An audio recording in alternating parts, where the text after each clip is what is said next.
Hello மக்களே, welcome to Telly Talks. Week 11 TRP ratings receive ஆகிடுச்சு urban and ரூரலில்.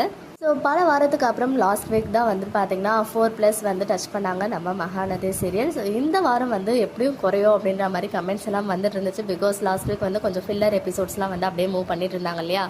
Last வீக்கை விட இந்த வாரம் வந்து 0.01 வந்து இன்க்ரீஸ் ஆகியிருக்காங்க. லாஸ்ட் வீக் வந்து 4.05 இருந்துச்சு. இந்த வாரம் 4.06 வந்து ஸ்கோர் பண்ணி லாஸ்ட் வீக்கை கம்பேர் பண்ணும்போது இன்க்ரீஸ் ஆகியிருக்காங்க நம்ம மகாநதி சீரியலுடைய டிஆர்பி ரேட்டிங்ஸ் அர்பன் அண்ட் ரூரலில்.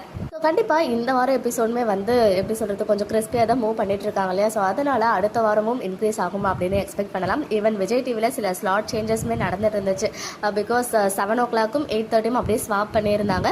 அதுவுமே வந்துட்டு அவங்களுக்கு ஒரு நல்ல டிஆர்பியை தான் வந்து கெயின் பண்ணி கொடுத்துருக்கு. பர்டிகுலராக அந்த 7 o'clock ஸ்லாட்டில் வந்து நல்லா பெர்ஃபார்ம் பண்ணியிருந்தாங்க பாக்கியலட்சுமி. பிகாஸ் 7 o'clock இதுக்கு முன்னாடி ஐயனார் துணை எடுத்ததுக்கும் இப்போ பிஎல் ஸ்கோர் பண்ணியிருக்கிறதுக்கும் நிறைய டிஃப்ரென்ஸ் இருக்குது. பிகாஸ் அவங்க 4+ இருந்தாங்க, இவங்க எடுத்த ஸ்டார்டிங்கே 5+ வந்து வாங்கியிருக்காங்க. ஸோ ஃபுல் டிஆர்பி ரேட்டிங்ஸ் நம்ம மெயின் சேனலில் இன்னும் கொஞ்சம் நேரத்தில் வந்துட்டு ஷேர் பண்ணுறேன். ஸோ மகாநதி வீக் 11 எவ்வளோ வாங்கியிருக்காங்க அப்படின்னு பார்த்தீங்கன்னா 4.06.